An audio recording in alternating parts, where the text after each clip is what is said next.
wait a minute.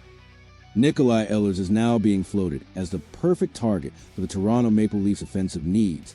And honestly, this might actually be the most realistic and sensible option we discussed yet.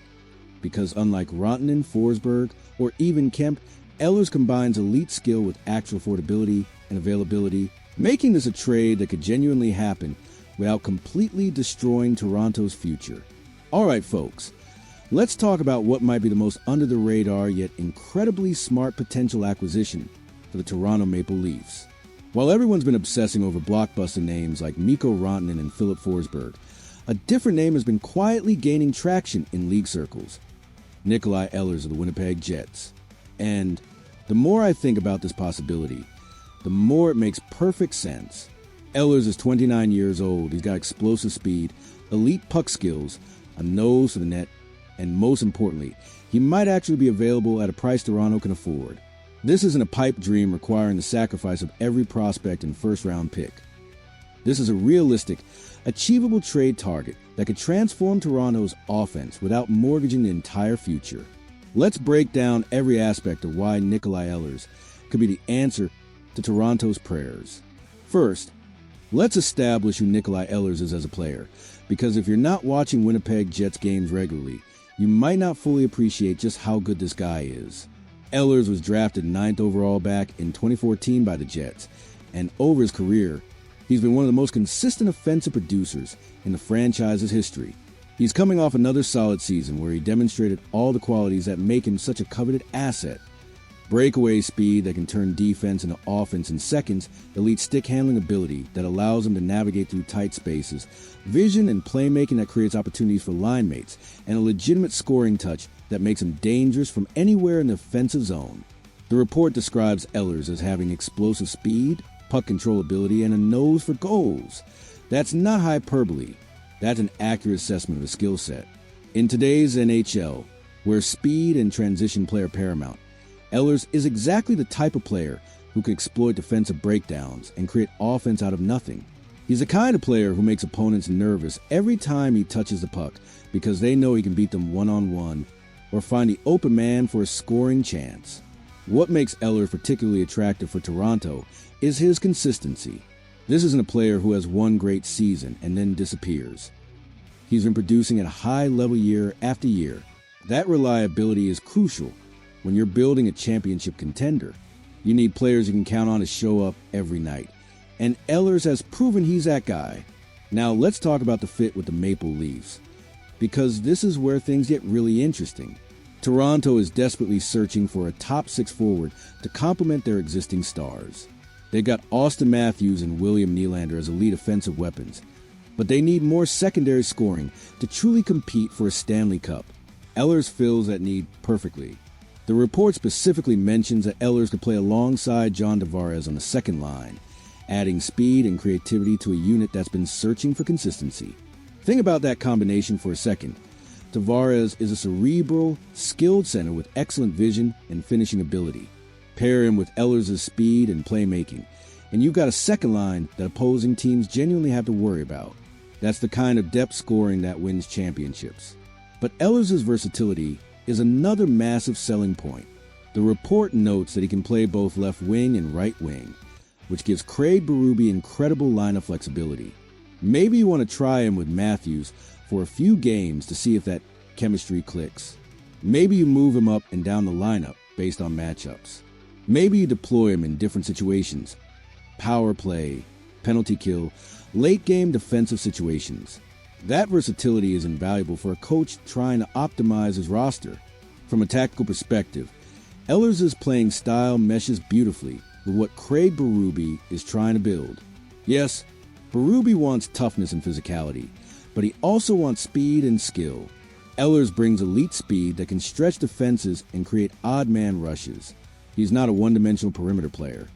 He's willing to go to the net, battle for pucks, and make plays in traffic. That combination of skill and compete level is exactly what Berube values. One of the most compelling arguments for acquiring Ehlers is his playoff performance. The report specifically mentions that he has a history of good performances in decisive games and playoffs. That's music to Toronto's ears. The Maple Leafs have been haunted by playoff failures for years, often because their depth players disappear when the stakes are highest. Ehlers has shown he can elevate his game in the postseason, which directly addresses one of Toronto's biggest weaknesses. Now let's talk about the financial aspect, because this is where Ehlers becomes even more attractive compared to other targets we've discussed. His contract carries a cap hit that the report describes as offering reasonable cost-benefit for a player of his caliber. Without getting into specific numbers, Ehlers is significantly cheaper than players like Rantanen, Forsberg, or even Kemp. That means Toronto can afford him without the complicated salary retention gymnastics required for other targets. The affordability factor cannot be overstated. Brad Treliving is operating with limited cap space and needs to be strategic about how he allocates resources. Acquiring a player like Rantanen at even retained salary requires moving multiple pieces and potentially creating holes elsewhere in a roster. Ehlers' more manageable cap hit means Toronto can add him without completely disrupting their existing structure.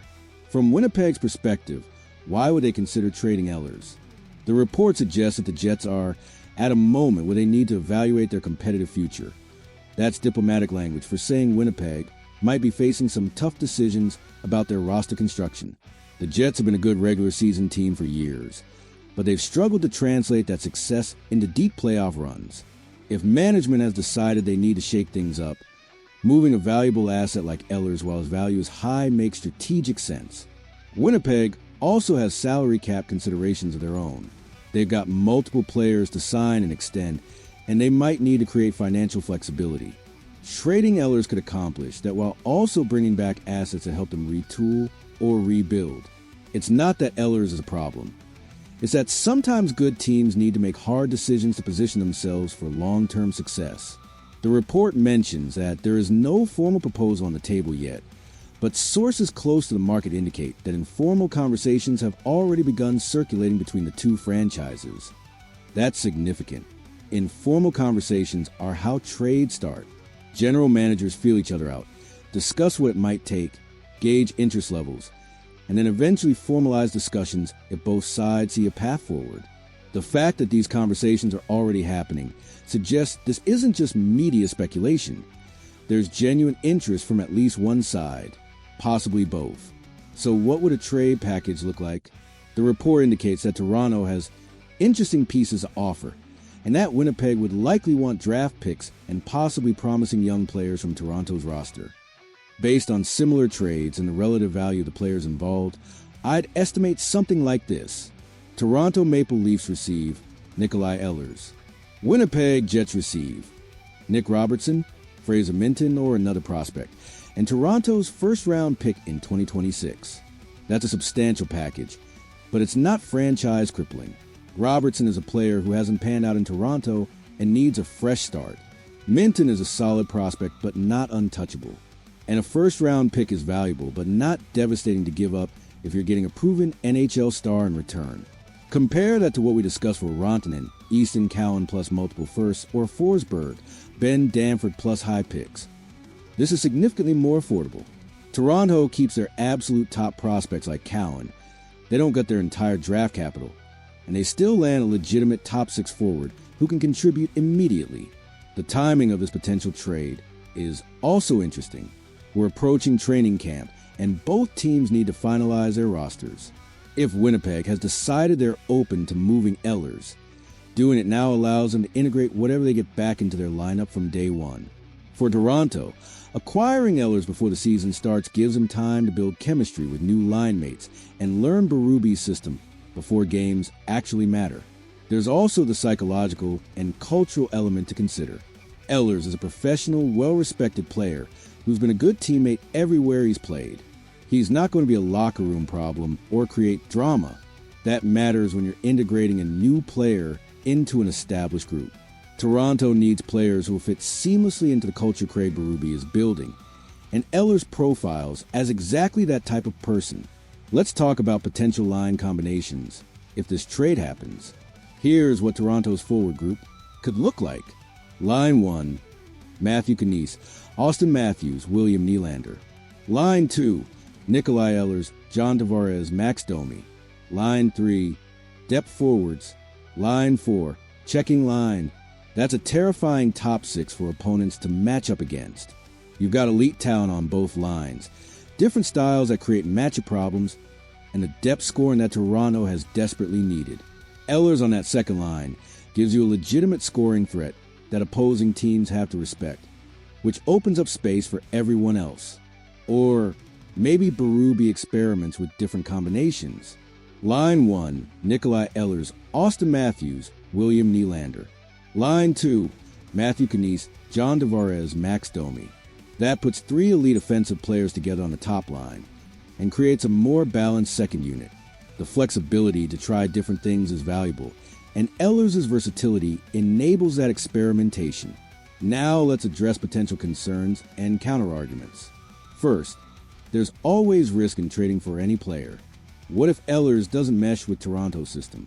What if the chemistry doesn't materialize? What if he gets injured?